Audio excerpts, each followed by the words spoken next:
Hey there, video fans, it's your old pal Big D here with another episode of Hidden Treasures.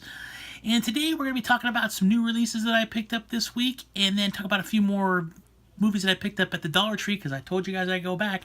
And then finally we'll end this video with a movie review for a movie that my wife and I went and saw last night. So with all that being said, let's get started. Alright, so the movie that I did pick up this week, and I only picked up one, because the majority of the movies that came out this week will be, I know for a fact, on Black Friday sale on Black Friday.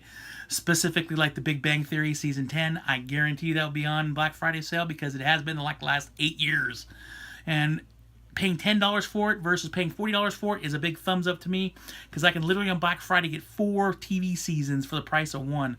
So of course I'm totally down with that. So be looking for that. It won't come out until November. Be looking for a big Black Friday, because I go nuts on Black Friday. So definitely check that out. But the one movie I did pick up this week would be, and I'm sure you guys can all guess, it is Tom Cruise's The Mummy. Now the first thing you're going to say is, really, Don, you bought this? Yeah, I did. And if you know me, you know I'm going to buy it. I enjoyed this movie. I really don't care what the critics say. I thought it was a lot of fun. It's a great popcorn movie. Yeah, there are a lot of plot holes. Yeah, there are a lot of other issues with the movie. I mean, there's a lot of things that kind of make you scratch your head and go, what was that? But overall, it's a pretty good flick, and I think it's a pretty good setup for what they want to do for the entire Dark series, which is what Universal is trying to progress forward to.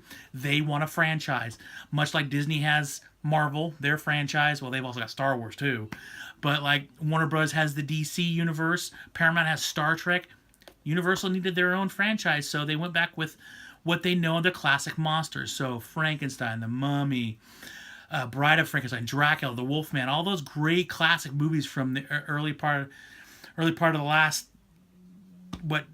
20th century there is gonna make a big impact. These monsters are classic monsters. They're amazing monsters, and I love them very much. So I'm glad to see this happen. Now I know this movie did tank in theaters, but it did do well overseas. And again, I think it's a critic thing, and I think a lot of it has to do with Tom Cruise, because a lot of people don't like Tom Cruise, even though his movies still make quite a bit of money.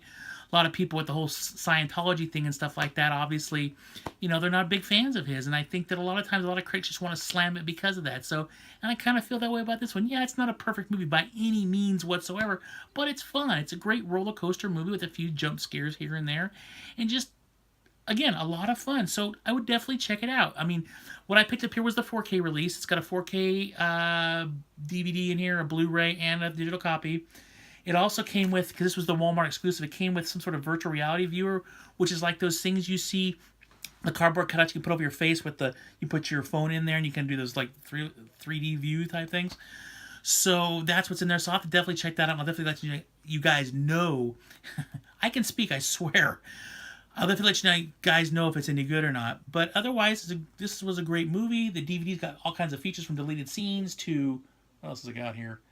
Commentaries and Life in Zero G. And, Robert Kurtzman was one of the people that made this movie. And he did Star Trek. So, come on. We all know where I'm going with that one. So, definitely check it out. I mean, it's one of those things, do a red box something like that. But I would definitely check it out, because I guarantee you will enjoy it.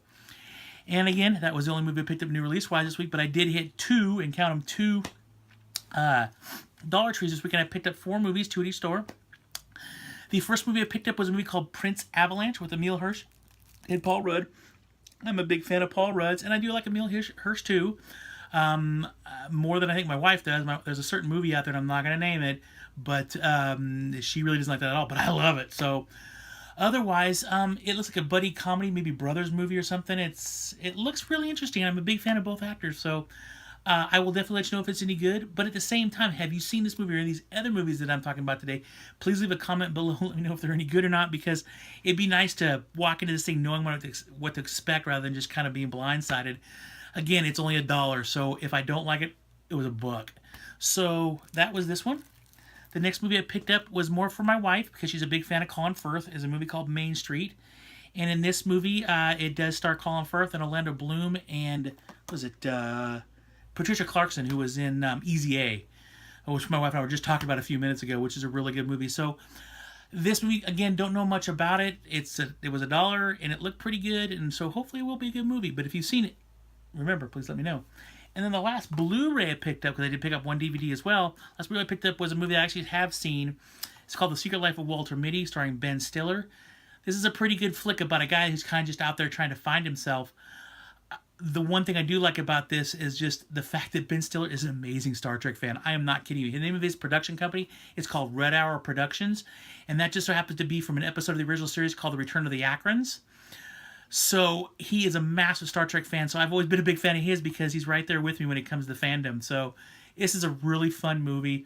Again, not to take it too seriously because there's a few plot holes here and there, but it's a lot of fun to watch and I highly recommend it. It's definitely a good, another great popcorn movie. So those are the Blu-rays I got for $1. Now, the one DVD I did get from $1 was a movie called See You in Valhalla. I just love the title Valhalla. It's just awesome. It's like, this movie stars, Sarah Hyland. She's from, of course, Modern Family. It's currently on TV right now, starring the amazing Ed O'Neill, because we all know I love Ed O'Neill. So this movie looks like another kind of comedy. It says a family's love for a final farewell. So I'm not too sure about it, but I'm a fan of her. She does good stuff. I enjoy her on Modern Family, and a couple other actors that are in here. I'm pretty sure I've seen them other places, and once I actually watch the movie, I'll probably go, oh yeah, it's that person. But if you've seen this one, please let me know. Now, that is all the movies I picked up this week. Not a whole lot again. I like to wait for Black Friday for a lot of things, so be on the lookout for that video because that'll be a massive video when that comes out. But with all that being said, I'd like to talk to you about the movie review, so please stay tuned after this little graphic, and we'll talk about the movie we saw. Alright, you can tell from the picture, the movie that my wife and I went and saw last night was Star Trek II: The Wrath of Khan. Now, one of the biggest reasons I went to go see this movie is just, A, it's Star Trek, but B, because it was the first time ever, at least I've seen, where they actually showed the director's cut on the big screen. And let me tell you, it was absolutely amazing and awesome. It was great to see those guys on the big screen one more time. As most people know who watch these videos, I'm a massive Star Trek fan, probably to the point where it's a little crazy. But I love Star Trek so much, and I've loved Star Trek ever since I was a little kid. It's been a part of my life since a little kid. Growing up all those years, heck, my car right now, the license plate says D Space 9. So, and my license plate frame says live long and prosper. I am a massive Star Trek fan. There's no if and but about it. And I actually will be doing a video probably somewhere in the near future where I talk just Star Trek and explain to you why my fandom is so fanatic when it comes to that and what I love about it so much. But this movie was great. It was awesome. It was put on by Fathom Events. Fathom Events does these things, look like from the previous night, like about once a week they show a certain movie or a certain ballet or a certain musical performance. They'll show up on the big screen. You can pay money. It's a little more expensive than your typical movie, so you don't do it all the time. But, you know, it is a lot of fun. And this one, again, was Star Trek II, and they showed it on the big screen. They actually had it was like 10 or 15 minute segment before the movie started where they interviewed William Shatner about the movie, which just threw me into a frenzy because you know William Shatner and me. But it was really good to hear some of Vince's insights about the movie and what it was like to make it. And I think one of the biggest things that I realized was, and I never really thought about this before, but Star Trek: The Motion Picture, when that came out, they spent $76 million to make that movie. I think it was $76 million to make that movie. It was a massive budget for a movie like that. Or maybe it was 46. It was one of the two.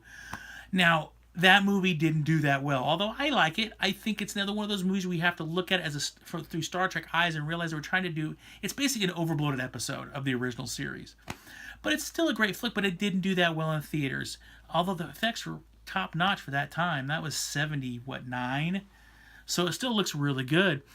But Paramount decided to go ahead and greenlight and do Star Trek 2. And when they did that, they obviously cut the budget back. So Star Trek II was literally made on a budget of $11 million, which is not a lot of money, even back in '81 when it was being filmed, is not a lot of money for a movie, considering most movies nowadays, 50, 60, 70, $80 million for a low budget movie and 150, 200 million for the bigger budget movies. I can't remember, didn't Avatar cost like 200 million to make or something like that?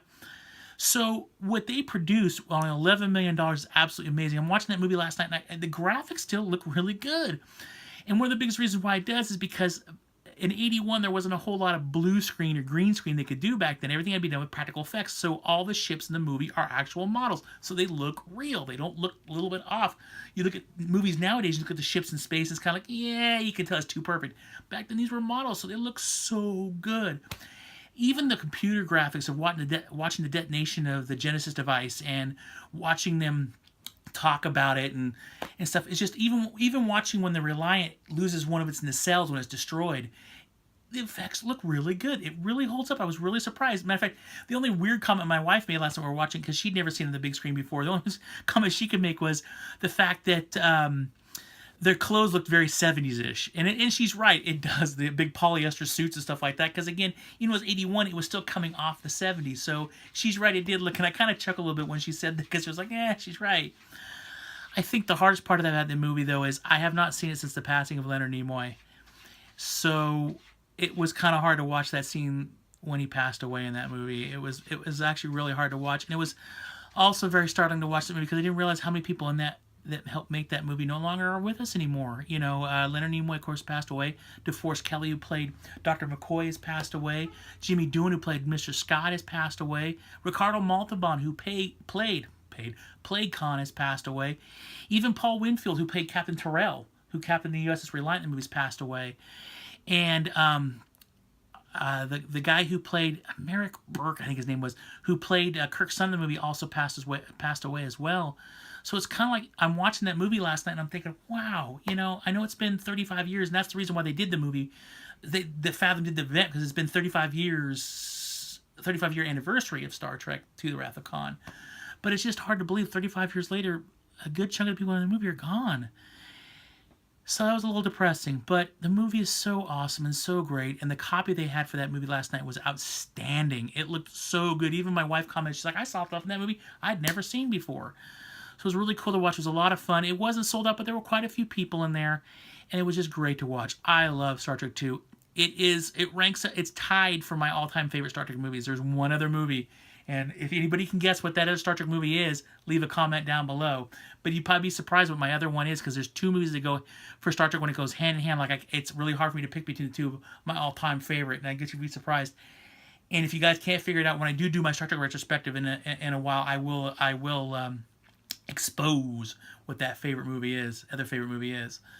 But again, great movie, had a great time, and definitely would recommend it. Check it out if you've never seen that movie before, which I would be shocked if you haven't. If you haven't, definitely watch it. It's probably, without a doubt, one of the best Star Trek movies ever made. That it is perfect from beginning to end. They took a classic episode and they went with it and they worked it and they blew it up and made this beautiful, grandiose movie that's just top notch. So definitely check it out. So that is it for today's reviews and today's video showings. Hope you guys enjoyed the video. If you did enjoy it, please click the like button down below. And if you want to get more videos from Big D and the Hidden Treasures, click that like button and you'll be notified every time you get a video of mine. But for now, always remember to keep hunting, be out there looking. If you see anything I might like, let me know, because I like a lot of movies, and sometimes other people can find good stuff too. So if you find something, definitely let me know. But until then, everybody take care, and we'll see you all soon. Bye.